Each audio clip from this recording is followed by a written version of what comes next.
Wilujeng tepang dangu serang acara matuh dongeng enteng pangbeberahmana. Mang Jaya sapara kanca bade neraskeun hanca dongeng nu katunda.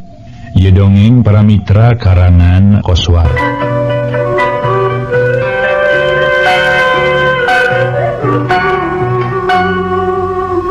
Mangga urang teraskeun para wargi sadaya carios nyambung. Harita keneh terus Nyi Euis kaluar ti dinya ninggalkeun Nyi Inah jeung Nyi Icih manehanana kebat asup ka kamar pamatuhanana. Nyi Icih sanggeus ditinggalkeun ku Nyi Euis gancang tumanya ka Nyi Inah dari anaker. Nyai, naknya anak ibi teh leungit, tumanya sora Yoco, tumanya pinuku kahariwang. Mohon bi, tema Nyi Inah bisa ngomong henteu harapap eueup cara tadi pamikirna da aman ieu weus sasaha. Tibang ti dua anjeun bi Ocoh alias Nini Icih. Titi. Nah kamana atuh hidup ca anak king kakara ge sababaraha poe urang tepung ayeuna geus kudu papisah deui. Teu karasa bi Ocoh reumbai cimata bakating ku sedih. Hapunten abdi Nini. Nyai mah teu salah yakin ibi ye. Ye nyai mah ye henteu boga kasalahan ka ibi cik ayeuna mah dongengkeun caritakeun ka ibi. Na kumaha mimitina pangnapikeun ka aya kajadian kieu teh. Kieu kajanten namanya bi cek Nyi Inah bari henteu asa-asa parabat sakur kajadian tadi dicaritakeun sakabehna. Sagemblengna dicaritakeun ti mimiti ngarobrol ngatur siasat. Nepi ka kaluar ti kamar maksudna rek nepungan ka bi Ocoh nganna di luar papanggih jeung Nyi Euis. Harita teh para wargi sadaya basa Nyi Euis kebat ka kamarna Nyi Nunung, Nyi Inah, Nyi Titi oge. Arasup deui ngan tacan lila. Bet aya nu keketrok kebari papuntenan sora siga sora Jangdarta ngan barang panto dibuka bet aya haseup nyamer terus ngagulung kana waruga Nyi Titi. Tub nepi ka ngilesna Nyi Titi leungit sacara gaib. Kitu kajantenan tadi teh bi Nyi Inah bungkas caritaana. Bi Ocoh rumahuh semu seunggah menilamat bangun nu hanyelu jeung poharana langsana. Sakali di hapunten abdi bibi padahal upami abdi nu mukakeun pantau mah buat teuing ayeuna teh Titi teh aya keneh di kieuna. Teu kudu boga pikiran kitu Nyai dina palebah dieu mah. Taya nu salah ceuk bibi oge nganu tetela sigana geus ngaganggu ka Nyi Titi anak ibi. Aya nu geus ngaganggu bangsa siluman mun teu bangsa siluman kana tangtu jalma nu bener-bener luhur ilmu panemuna Nyai. Ini nu tetela mah bade bangsa siluman bade bangsa manusia. Mung duanana ge sami kana tangtu jahatna telengesna jeung kejemna. Sigana mah teu resepeun mun ningali urang aya dina kasenangan. Di mana teteh ayeuna nya teh Titi abdi teteh. Nyi Inah alias Santi sapeupeting tuluy ngaguk-guk ceuri. Bari jeung nyuuh kana lahunan bi Ocoh alias Nini Icih. Ari bi Ocoh najan nya manehna sedih. Malah leuwih-leuwih ti kaayaan ti Nyi Ana. Tapi harita masih keneh bisa neger-neger hate. Henteu kalebuh teuing dina katunggaraan jeung kana langsaan nu kaleulewihi. Nu tetela duanana ngapagugulung dirinya bari ngadagoan kumaha hasilna si Odet jeung Udi nu keur ting alasruk di wewengkon nu teu jauh ti eta gedong maluru susugana Nyi Titi tacan jauh ti Pasir Samoja. Lantaran ngadenge nu ribut jeung ngadenge sora anu ceurik, Nyi Nunung jeung Nyi Eti kaluar ti kamar terus asup ka kamar Nyi Titi. Nungan kahalangan ku sakamar ti kamar manehna. Barang geus aya di jero paralak teh ku Nini Icih didongengkeun kaayaan musibah nu geus tumiba ka Nyi Titi. Manehna kapaksa ngadongengkeun da puguh lamun ku Nyi Santi cilaka pasti bakal kaboker rusiahna kaya Nyi Inah nu keur nyamur jadi Nyi Santi jalma pireuk. Nyi Nunung jeung Nyi Eti nepi ka Olohok bengong salila-lila ka Nyi Santi barang rengseng ngadengekeun caritaan Nini Icih. Dirina teu sangka sacongobuuk ya Nyi Titi. Anu sakitu bager jeung akur teh ku ayana di dinya kakara 8 poe nu kaliwat. Sanggeus ti heula kabur ayeuna bet leungit teu kanyahoan. Nganajan kumaha heran jeung ngarasa watir, Nyi Nunung jeung Nyi Eti teu bisa majar kumaha da puguh taya kakuatan pikeun neanganana. Maranehna teu nyaho na kudu ka mana, maluruhna na kudu kumaha ieu neanganana. Ukur bisa mere papatah ka Nyi Inah alias Nyi Santi supaya sing tabah jeung sing tawakal. Sabar tumarima kana kaayaan. Nyi Nunung jeung Nyi Eti teu nyahoeun sama sakalieun diri Nini Icih teh sanyana bi Ocoh. Nu kaya nu aslina mah tacan kolot-kolot teuing. Bari tetela inung pituina Nyi Titi. Saterusna Nyi Nunung jeung Nyi Eti caricing di kamar Nyi Titi. Di kamar nomor 13 ngabeberah Nyi Inah alias Santi nuker menang musibah demi Nyi Inah alias Santi. Ukur bisa cerik eri-eri heunu aya bakat tingkuna langsa jeung tugena. Ku ayana geus pisah di diri Nyi Titi. Ngan hayang ngomong ditahan ngingetkeun keur ngalalakon teh keur api-api jadi jelemat nu pireu. Keur pating rariu ngabeberah ka pihakna Nyi Santi torojo lain nu datang. Tetela si Udet jeung Udi datang nabari jeung haruha hareho sagala. Bangun bener-bener ngerasa capek, bangun bener-bener ngerasa ripuh. Mangkaning kesangna mending ucur masihan sakujur awak. Nini Ici alias Biocoh nu geus panasaran kana kaya nu jadi anak. Gancang tumanya kasih Odet jeung kasih Udi nu geus diu kareupeunana. Kumaha Odet, Udi, kumaha lalampahan marane? Saliha bieu liar neangan Nyi Titi teh. Ini Ici nahan perasaan. Dalamun didinya eueuh Nyi Nunung jeung Nyi Eti mah geter pananya manehna kana tantu leuwih lelembatan nu dikedalkeun ayeuna. Hal eta ku si Obed jeung ku si Udi kamaklum nu matak ngomongna ati-ati kaliti bari jeung teu ngebrehkeun kana kaayaan sanyana yen Nyi Titi teh anak Nabi Ocoh nu kiwari nyamur jadi Nini Ici. Silakan Nini lah. Sakitu uing jeung si Udi abruk-abrukan ge pohara jauhna. Malah hampir-hampir kalaneuh nepi ka sisi leuweung hanjuang. Si Nyai mah teu kapanggih, Nyi Titi eueuh laratan anak acan Nini. Aduh. Amalang uing mah hariwang Nini. Nasaha atunya nu geus nyanak Nyi Titi teh? Nu geus tega misahkeun Nyi Titi ti si Nyai Nyi Santai teh. Heran uing mah. Heueuh nak ka mana atuh hidup teh Nyai? Nyar-nyar pi kamelangeun nu araya di dieu barina oge nya. Pokna Nini Ici bari nahan perasaan anu pangjerona. Nyina mabruk we nyuuh kana lahunan si Nini bari ngaguk-guk ceurik bangun pohara ka nyerianana, bangun pohara langsana sanyana. Atuh si Nini teu bisa loba omong naon-naon deui manehna ukur bisa ngababerah ka Nyi Inah alias Nyi Santi. Ngupahan ku ucapan-ucapan nu matak nentremkeun kana hate Nyi Santi. Nya kitu deui Nyi Nunung jeung Nyi Eti ukur bisa milu ngupahan bari jeung maranehna gebet gegebegan. Pating sarblak rarasaan sok sieun. Engke mun maranehanana nu baris ngalaman musibah seperti nu kaalaman ku Nyi Titi teh. Di pihak sejen harita semi euy keur diuk sorangan di jero kamar bangun tumaninah naker. Nanya kitu manehna ayeuna sasat keur ngarasa bingung jeung ngarasa heran. Nyi Titi bet leungit teu pupuguh. Sanggeus lila ngahulang miraga menang umar lamunan jeung sawangan. Antukna culuk kana hiji kaputusan yen manehna rek muntang tulung ka Mbah Cakrasena. Mbah Cakrasena nu geus mere ngaranna Nyimas Pajarwati ka dirina. Bari geus mikeun keris titisan iblis nu ti heula direbut ku Den Sukmawati. Ayeuna jadi aya dina leungeunna. Nu matak geus teu loba pikiran naon-naon deui, pokoe nyi eus nyambat Mbah Cakrasena. Susuganan bisa datang nyaosan kana kahayang manehna. Nun mah Cakrasena mugi mah kersa sumpi, mugi mah kersa ngalaksanakeun kahoyong gisim abdi kaulanun mangga geda sumping mah mangga geda sumping. Kitu popokan Nyi Eus bari meuremkeun hampanaona mah ngan beda jeung kaayaan Den Sukmawati. Lantaran ari Den Sukmawati mun ngayakeun hubungan jeung bangsa siluman teh sok bari nyengit kukus, nyieun parupuyan, tapi manehna mah henteu ongkohan ayeuna mah susuganan we. Susuganan kitu bisa kontak batin jeung Mbah Cakrasena. Ngingetkeun yen Mbah Cakrasena siga nu bager jeung nyaheun ka dirina. Moal nya henteu datang kitu angkeuhan Nyi Eus mangsa ayeuna. Ngaso heula para wargi, ngaso heula ngaso.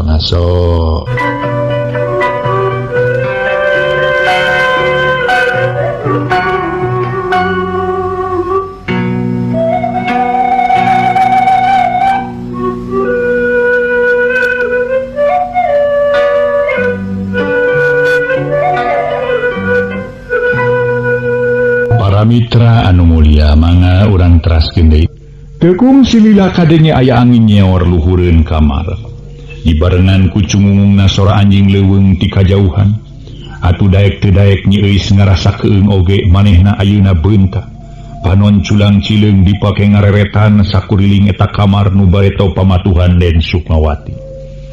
Ngan lila-lila manehna tenang deui ngingetkeun manehna teh boga sangkaan yen Mbah Cakrasena baris datang bakal ngalaksanakeun kahayangna nyaosan pangonang manehna.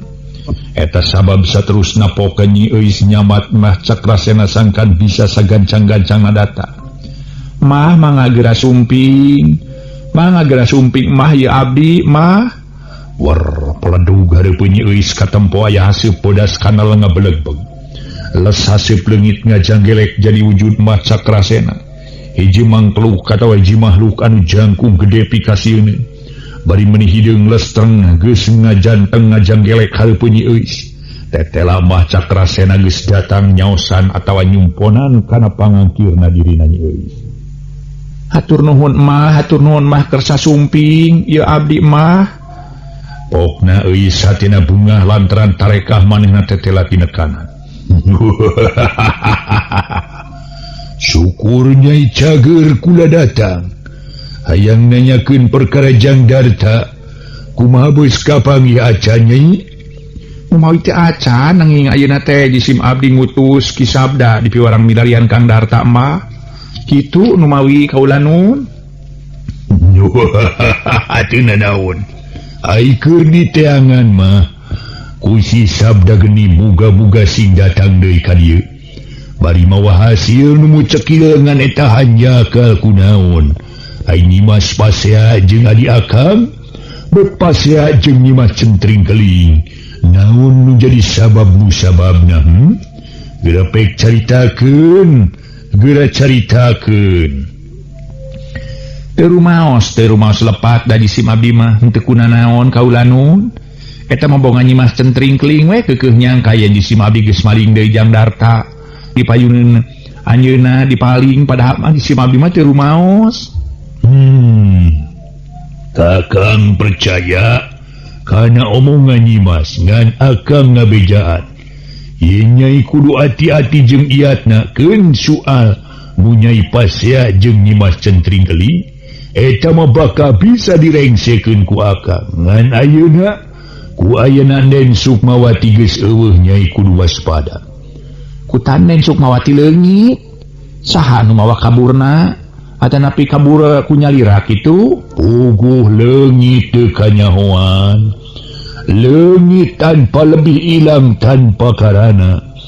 Jadi kakang tacan bisa mastikeun Den Sukmawati eueuhna teh lantaran aya nu mawa kabur atawa kabur sorangan.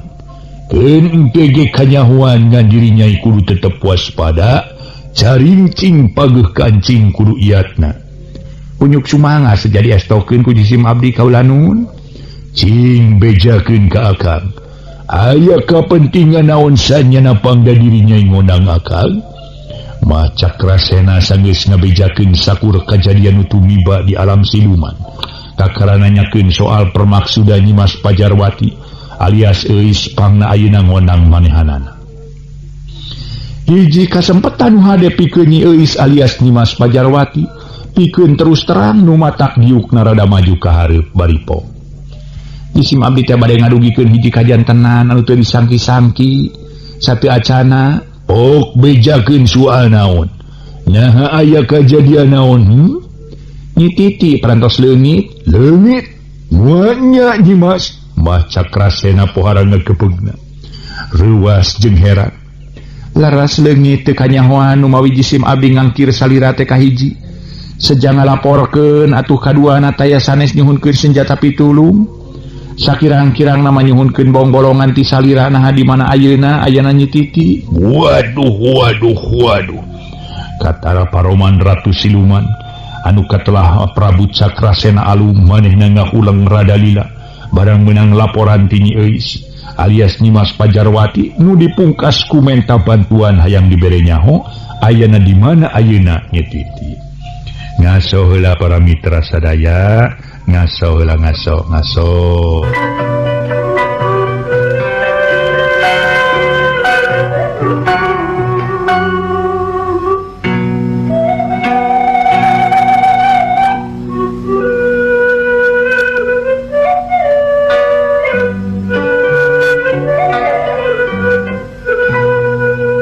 Para mitra kaum dangu, harita panuka uninya katara Prabu Cakrasena Ratu Siluman harita teh nafsu malah tuluy ngahuleng. maneh na ngahuleng Radalila barang menang laporan tinggi Eis alias Nimas Pajarwati. Dipungkas kumenta bantuan hayang dibere nyaho ayana di mana Nyi Titi. Bingung kula Nimas. Suani inah kula teu nyaho di mana ayeuna suajang Darta ge teu nyaho kumaha kaayaan ayeuna. Ayeuna katamahan ku Nyi Titi tamah bingung diri kula. Waduh. Rumahuh Radalila diri Mbah Cakrasena. Jika nu bener-bener ngalaman bingung. Nyi Eis mencerong seukeut ka Mbah Cakrasena nu nangtung hareupeunana bari pok manehna ngomong semunu mapanas. Kangjeng Raja pan salira teh gagah perkasa, luhur ilmu jemar ku pangabisa buat mah nya atuh salira teh. Teu tiasa nulungan jisim abdi jalmi anu laib. Moalnya salira dugi kapoekeun teh ku teu ayana Jang Darta, ku teu ayana Den Sukmawati, ku teu ayana Nyi Inah. Oge ku teu ayana Nyi Titi ayeuna naha naon margina pangna diri kakang bet kitu. Nu mata kula ge ngarasa heran ieu teh. Nimas, heran kula teh heran luar biasa heran. Waduh. Tapi keheulaan engke ge kanyahoan ngan ayeuna mun bisa kakang nginjem heula keris titisan iblis. Muga Nimas ulah ngoretkeun kalayan teu disangka tianggalna Kangjeng Raja Siluman Prabu Cakrasena bet nginjem keris titisan iblis nu geus aya dina cangkreman Nyi Eis. Janten kakang bade namut ieu pakarangnya? Bener, lantaran kakang perlu make ayeuna. Nginjem heula. Mangga kakang moal kaabotan mung kada aya panukeurna. Kilambara Nyi Titi bisa kapenak atuh abdi teh hoyong-hoyong Jang Darta supados enggal ditepungkeun sareng abdi eyang. Pinterna cara Nyi Eis ngayakeunna nyaeta nu disebut perjanjian nyieun akal tarekah nyieun tanjakan. Manehna rajeun rek mikeun keris titisan iblis ka Mbah Cakrasena tapi kudu aya panukeurna. Ieu mah bet mararodea geuningan ieu. Geus puguh kakang poekeun hayoh kudu nukeran keris ku diri Jang Darta jeung Nyi Titi. Kumaha ieu mah heran kakang teh. Henteu kedah seueur saur abdi ge percanten yen salira mah parantos tiasa ngalaksanakeun ku kituna mugi kersa nyumponan kana hoyong jisim abdi kitu kaula nun kakang. Teu naon ari kitu mah. Ayeuna kakang rek mulang. Mangamung omat kahoyong ti abdi kedah tiasa dilaksanakeun ku salira kakang. Kana tangtu. Ayo atuh Nyai. Ditinggalkeun heula ku kakak. Mung upami penak sareng Ki Sabda mugi engal we ka dieu deui atuh kakak. Ayeuna mah kaemut di dieu teh. Teu aya batur pakukumaha. Ku kakak baris dilaksanakeun. Les wujud Mbah Cakrasena nu tadi nangtung. Hareupeun Nyi Eis alias Nimas Pajarwati teh leungit. Di bulan ku gulungan haseup bodas kanal tekung silirales kahareup. Haseup bodas kanal teh leungit bareng jeung leungitna Mbah Cakrasena. Dituturkeun ku angin ngaguruh beuki lila beuki jauh tug nepi ka teu kadengena deui.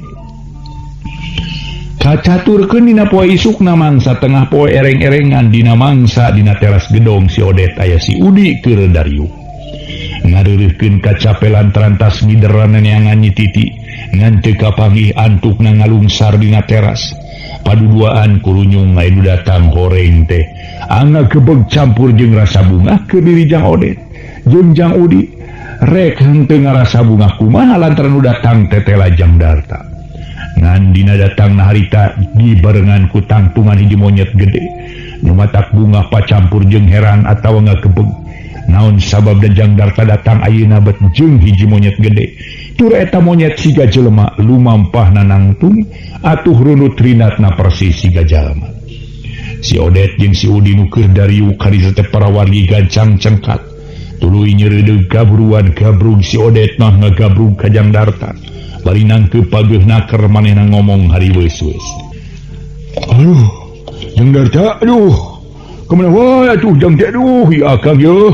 Aduh, nuhun tepang sareng akang Jang. Aduh, akang teh melangyan. Salempang sok sing maonam. Aduh, mangkening maonam teh galak. Jang Darta, ieu abdi Jang. Aduh, sono lagi tepang teh lagi tepangkeun aduh kemana wae tuh cek Udi deui harita ramisak sagala rupa. Kang Udi nuhun tos aya di dieu nah leres ari Nen Sukmawati tos aya di dieu leres gegentosna teh tayang sanes Nyi Euis nah maka Nyi Euis tiraha Nyi Euis maka jadi gaganti Nen Sukmawati sareng di mana ayeuna Nen Sukmawati urang bari calik ngobrol aja lah keluar ke kapengker urang di dieu hilang nameng dong jongjon mangga Kang mangga jandar taharita jeung monyet anu marenganana tuluy kana teras gedong gugek dariuk dina eta kursi nu aya di dinya sanggeus diuk tumaninah pok si Odet ngomong dari anaker ngahaja lalaunan da bisi kadengeun ku Nyi Euis pokna teh yang sameme akang ngadongengkeun lalampahan akang jeung Yamudi tug nepi ka ayeuna akang aya di dieu ayeuna mah mending ujang we ti payun nyarioskeun lalampahan ujang kumaha kajadian tos tumiba ka ujang teh pangna ujang teu aya di dieu teh teu aya di gedung dieu teh nah ka mana wae nah kumaha nasib ujang ayeuna sareng ieu sobat ujang hati mana tepangna sareng tiara sasarenganana ieu ngomongna si Odet harita teh para wargi make jeung ngareret ka si monyet gede teu naon-naon tibang nyengir kawas anu keur ngasin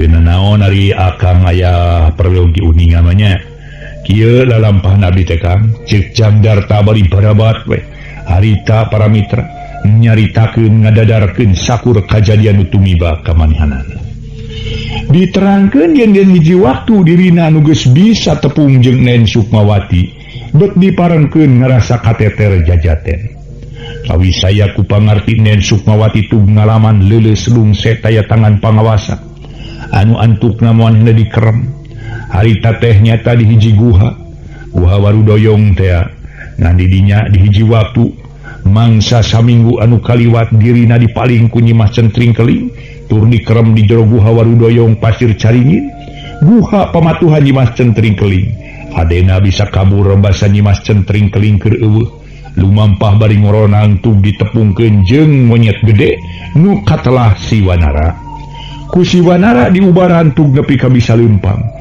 saminggu mah pramitra beurang peuting ditamaan sanggeus si Wanara manggih ubar mujarab nya ayeuna balik deui da maksudna nu tangtu can laksana can bisa ngayakeun baritungan jeung Nen Sukmawati ngan basa di jalan ku Ki Wanara dibejaan yen sanyana mah Nen Sukmawati geus eueuh ari teu aya mah ku Mang Odet ge geus dibejakeun keur eueuh kitu cenah para mitra sadaya numutkeun ujaring carita.